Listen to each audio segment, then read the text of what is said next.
you drink before you get on I the don't course? drink Bloody Marys. Well, then Last time I checked, I still had balls. Really? White Bloody Claw? Marys. White Claw? Bloody Mary. Who the hell White drinks a Claw? Bloody Mary? Who the When did you fuck turn drinks into a White Claw? 70-year-old? All right, hold on. There's only two. I may have one the other day. The other night when I went out. Traditionally, there's only 2 times I drink Bloody Marys. It's when I first sit down at the poker table, and right when I get to the clubhouse before we go tee off. That's the only time I ever drink a Bloody Mary, except for the other day if I had one. I tried to drink a Bloody Mary, and it was gross. I went out. I spent like $20 on expensive Bloody Mary mix. I already had the vodka. I put like a little piece of bacon in it, like the whole 9. Some bitch was pretty. I took 1 sip and poured it all out. Are we gonna talk about wrestling? Yeah, I'm waiting, man. I'm good to go now. I think It's AEW week. I myself will be in Jacksonville, Florida this weekend, taking the family down to the beach. I'll watch AEW Saturday night, maybe on replay or something like that. But it's AEW All Out. Marty, you should have the card in front of you. We're gonna predict. We probably should have challenged Talkomania to do this one, but we've been doing WWE the entire time. So, excuse me. We'll just do the predictions on this one. Since we got sort of a shotgun start, don't forget ProWrestlingTees.com/boot to the face. At boot to the face with the number 2. At a bearded master. Find us on Facebook. We got a Facebook page that we rarely ever use. So yeah, All Out. AEW's first. Well, no, Double or Nothing was their first official pay-per-view. Their last pay-per-view before they start TV in the fall.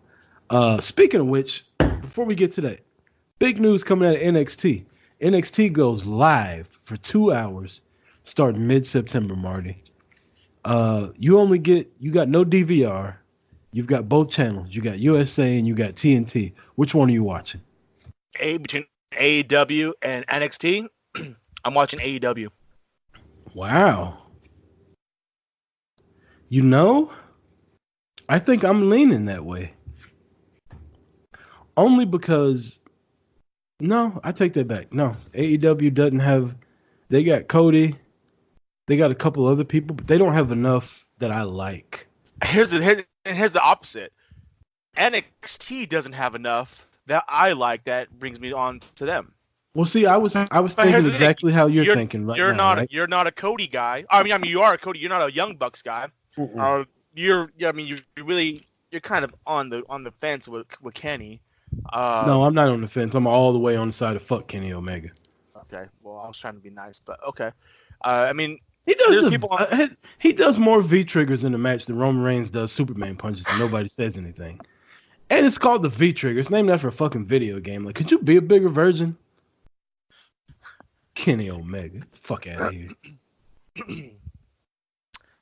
Anyways, yeah, I don't know. I just there's more intrigue for me to watch AEW than there is NXT. You see, but off the top of my head, we go back 20 years ago, and we're having the same conversation, but we're talking Monday Night Raw or Nitro, and we know what side you're on. You're on WCW, and I'm on WWE. It's just kind of the way it rolls. So that means 20 years later, we've flopped because now I'm WWE and you're WCW. I mean, valid statement. But me personally, I just find more intrigue with people in NXT that I've been watching for a while. There's a lot of unknowns in AEW. Like, there's a lot of people I don't know. And there's a lot of people in AEW I don't give a shit about. And I think AEW's women's division is trash. I really do.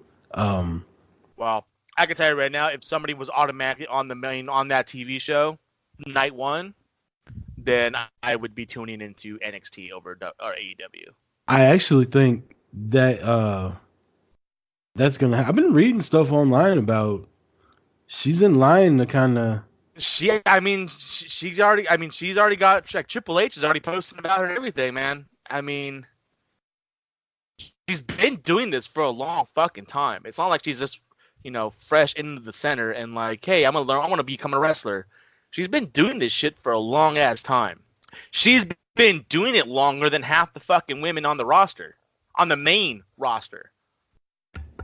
And a world traveler, used to the big stage.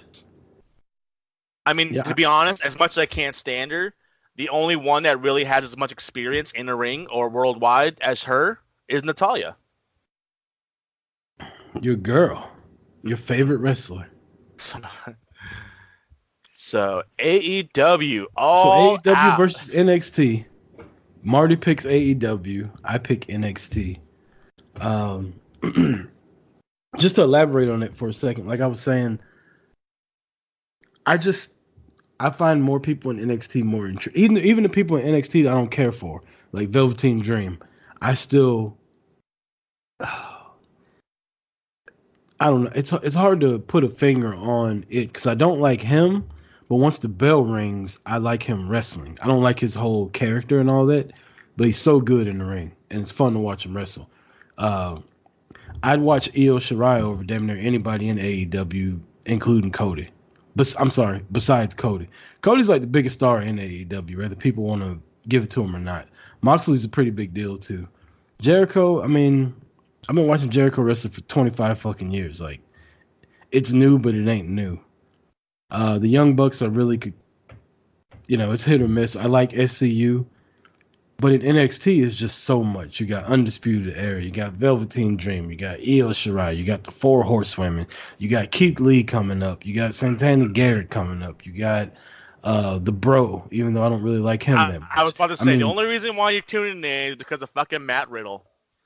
I mean, the list just goes on and on and on in NXT. And then AEW got like 5 or 6 names that are quote-unquote can't miss. And then after that, it's a big miss. So it's gonna be fun. It'll be a fun fall. Yeah, depending on whichever one they do. I mean, the nice thing is that we do have fucking DVRs and we can watch both of them. I don't know. I think it just brings an intrigue to wrestling that we haven't had in a while. I mean, you could say we have Impact and we have TNA, but like we've talked a million times, their inconsistency of what they're at and what they're doing, and their constant moves and changes just fuck them up. And I feel like the fact that we talk about all the time, AEW isn't a direct competitor to the WWE. No. Okay, what it says, they're not on the same level. You know what I mean? It's just not. Nobody's gonna say that if you bring in an Arena Football League team and say they're gonna compete against the NFL, they're fucking not going to. They're going to bring a different demographic and different people, but they're not going to take away from the NFL. It's just not going to happen. The AEW is giving more people a different opportunity, an option to watch. They're not going to take away from the WWE. Now there may be people who leave to WWE to go to AEW, and that's just fickle people who just aren't happy with what they're seeing and just want to jump ship. But there's plenty of room to like both. And the way that we can consume stuff now, it's more plausible for us to do that. Where 20 years ago, we couldn't do that. You went to school. Well, for me, you go to school and you're talking Monday Night Wrestling, and you're either talking WWE or you're talking WCW. You weren't talking both. And usually, that meant you were talking shit about the other one. That's how it was. Now we can watch both.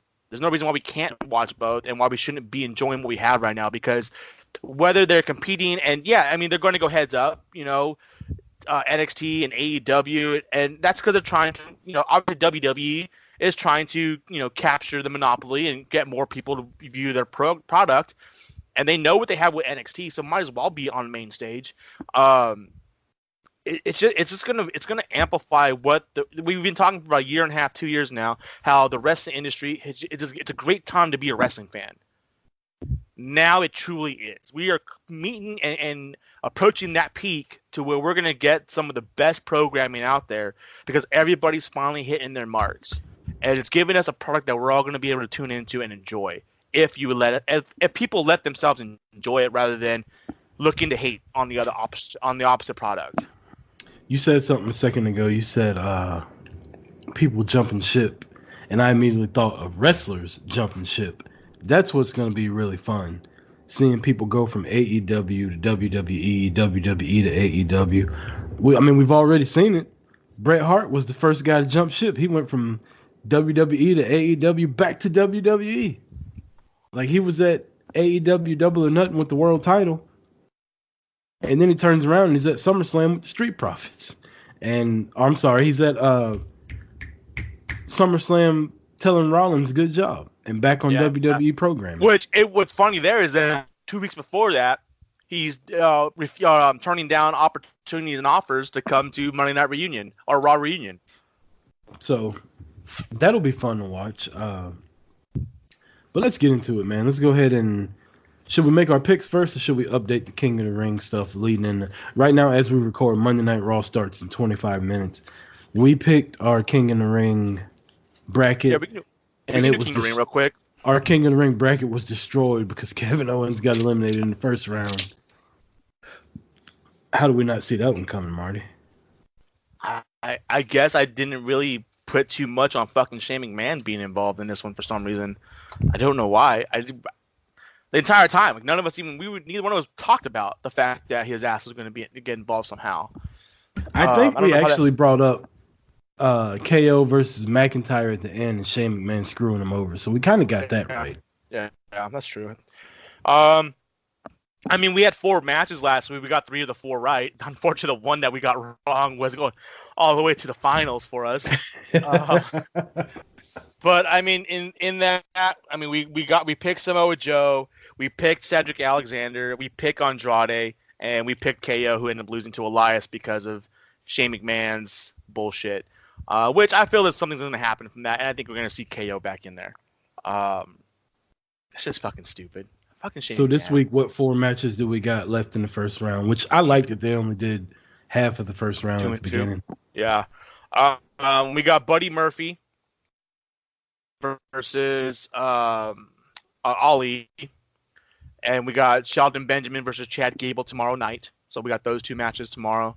And then tonight we have Ricochet versus Drew McIntyre, which interesting to see what happens there. And The Miz versus Baron Corbin. Which King Corbin. I'd like you to address him as King Corbin. Unless he wins King of the Ring, he will never be called King Corbin by me. But if he does win King of the Ring, are you going to call him King Corbin? I'll have to, 'cause that's his name. He'll be coming out as King Corbin. It won't be calling Baron Corbin anymore. It'll be King Corbin. Go from a Baron to a King. Corbin now. From a Baron to a King. King Baron Corbin. Oh, fucking A. If Booker T comes out and gives a royal decree that his name is King Corbin, that'll be 2 of your favorites right there, Marty. I can't believe you talked shit about King Booker last week. I was listening back, and I wanted to jump through the thing and just choke the shit out of you. You talk shit about King Booker and The Rock. By the way, I went and saw Hobbs and Shaw this weekend. The movie was garbage. That shit was so unbelievable. That movie was fucking awesome. This motherfucker, I don't care how many weights you lift. There's no way The Rock is reaching out and grabbing a chain and holding a helicopter. Get the hell out of here. He didn't put chalk on his hand. Hold on. If Captain America can hold on to a building in a helicopter, he's got superpowers. What? He's the fucking Rock. He's more of a real superhero than Captain fucking America. Maybe in real life, but not in Hobbs and Shaw. He's just a fucking Samoan dude that was scared to go home. Maybe he had like that inner, like the magical power of Samoa was like going through his body. Spirit? No, fuck that. Maybe he was like, no. Maybe he was like trying to pull some inner like Black Adam coming out of him right here. They talk so great about how Roman Reigns did in that movie. Motherfucker didn't even have a line in the movie. He never even talked. He did though, and they cut the line. He had a line in the movie because I've seen trailers and stuff with it, but they cut his line out of there. He couldn't have did that good then. He did so good in the movie. We're just gonna cut his one line out. He did so good doing his 3 moves he does in the rest. Yeah, he did the Samoan drop, the Superman punch, and he speared somebody. And then he did the ooh ah. Oh fuck! But yeah, that movie. I shouldn't say that movie was garbage. It was good. You know what